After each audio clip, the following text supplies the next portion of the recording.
அதுல நான் எதுவுமே அப்லோட் பண்ண மாட்டேன். ஆனா நான் ஏதாச்சும் அப்லோட் பண்ணிப்பேனான்னு காசு கட்டி வந்து பாப்பாங்கல்ல, அவங்களுக்கு தேங்க்ஸ் ஃபார் கம்மிங்னு ஒரு வீடியோ போட்டு டாடா பாய் பாய் சொல்லிடுவேன். இதெல்லாம் யார் காசு கட்டி பாப்பா? பாக்குறாங்களே இந்த லூசு பசங்க.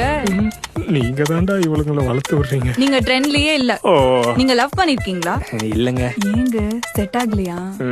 உங்க அப்பா செட் ஆக விடலமா. ஒரு தடவை கூட செட் ஆகலன்னு சொல்ல வந்தேன். அப்போ இந்த fling, friends with benefits, open relationship, casual relationship எதுலயுமே இருந்தது இல்லையா? என்னங்க மல்லிகை சாமான் லிஸ்ட் மாதிரி நிறைய சொல்றீங்க. இதுக்கெல்லாம் என்ன அர்த்தம்? ஃபிளிங்னா நோ கமிட்மெண்ட், ஒன்லி தட். அப்புறம் ஓபன் ரிலேஷன்ஷிப். ஓப்பனா எல்லார்கிட்டயும் சொல்லிட்டு ரிலேஷன்ஷிப்ல இருப்பாங்களா? ஆஹா, ரெண்டு பேரும் ரிலேஷன்ஷிப்ல தான் இருப்பாங்க. ஆனா அவன் யார் கூட போனாலும் அவ கேட்க கூடாது, அவ யார் கூட போனாலும் அவன் கேட்க கூடாது.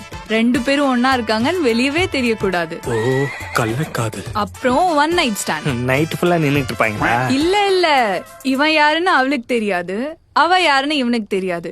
ஒரு நைட் மட்டும் இப்படி இருப்பாங்க. அப்புறம் அடுத்த நாள் திருப்பி அவ யாருன்னு இவனுக்கு தெரியாது, இவன் யாருன்னு அவளுக்கு தெரியாது. ஓ ஷார்ட் டேர்ம் அரேஞ்ச் மேரேஜா?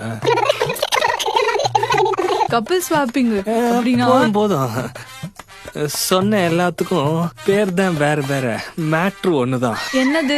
அதான் சொன்னேனே.